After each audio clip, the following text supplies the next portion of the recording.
Hello everybody, my name is Matt from Real World Review, and today I'm going to show you how to change the back camera lens on the iPhone X. Just so you know, this is not going to be a fun repair. I would also assume that any water resistance was lost once the lens broke, and this repair will most likely not bring that feature back.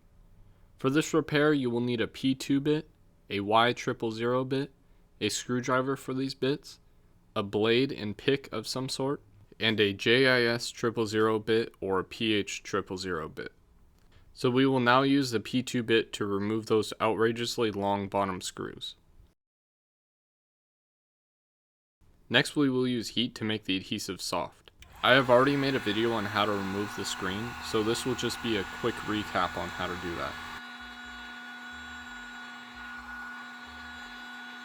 Once you've heated up the screen enough, you should be able to get a thin blade in between the plastic frame and the metal frame. You'll use this to lift up the screen, and once that happens, you'll want to put a plastic pick in there so you can cut through the adhesive carefully. I recommend starting at the bottom and then going up the sides, and then finishing with the top part. Make sure not to lift up the screen too much or you could tear some cables.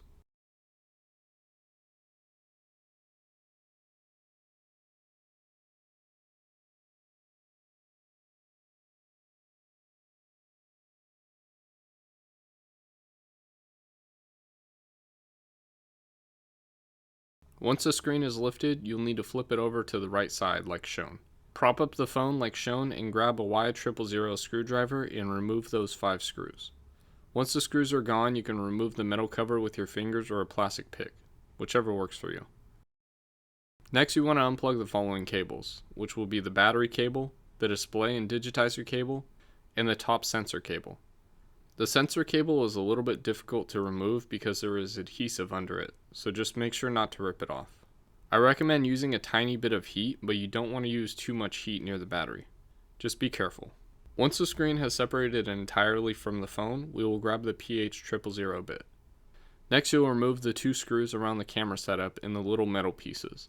They are put there for a reason, so remember where they go and in what order. Next, we will unplug the 2 camera cables and pry carefully on the camera setup to remove it. Don't use metal at all, only plastic, and don't put any elbow grease into this one. This unit is very expensive and very fragile. Once this is out, you will need to make sure to keep it clean, but we'll deal with that later. Next, we will carefully use a blade to lift up the flash unit and the gasket attached. Make sure not to rip the microphone either. I recommend folding this piece over while you work on the phone. You can tape it down, just make sure the tape is not too strong or it might stick to the fragile components.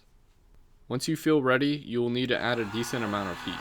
In this case, I heated it up for 21 seconds. Next, I will push out the intact lens. If you don't have an intact one, then ignore this, but if you do, it will make your job a little bit easier. Also, make sure to keep the microphone filter. Again, it's there for a reason. Next, we are going to use a blade and a flat driver to lift up the glued down camera lens. Make sure not to cut yourself, obviously. If it gets harder to lift up the glass, heat it up some more. I wouldn't recommend going over 25 or 30 seconds depending on your heat gun.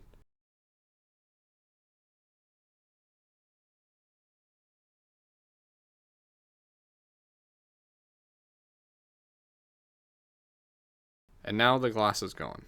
What I like to do is use a flat driver to scrape off all the leftover glue. Feel free to use whatever works for you, just make sure not to scratch the metal that goes around the camera lens. And here is the replacement camera lens. Like I told you, we will need that microphone filter. Make sure to put it back where it's supposed to go. Next, we will grab some quick drying glue so we can put some on a blade and apply it to the phone. Use a very small amount because too much will create a haze on the glass. Once you have a reasonable amount of glue on the phone, clean up the camera glass and set it down on the phone. Now we will let it dry. Once it is dry, you can start putting the phone back together. You want to place the camera gasket in place and push the microphone and camera flash back into place. Once everything looks nice, you can place the camera unit back in place. Next, you want to put the 2 screws and the metal pieces back in place around the cameras. Now we can set the screen back on the phone and plug in all the cables in the right place. Next, you will need to switch back to the Y000 driver, set the metal panel over the connections, and put the 5 screws in the right order. Now all you have to do is put the screen back on the phone. I recommend starting with the top portion. Once everything looks nice, you can grab the P2 driver and put the bottom 2 screws back into the phone. Unfortunately, I didn't have the password for this phone, but the customer told me that everything looked fine. If you use too much glue on the camera lens, you can always clean it up with a flat blade or driver. Just make sure to be careful. And that's it. Did this video help you save money? Let me know in the comment section below or on Twitter at @MattofRWR. And feel free to follow me on the social media listed above. I hope these videos help you out. Thanks for watching.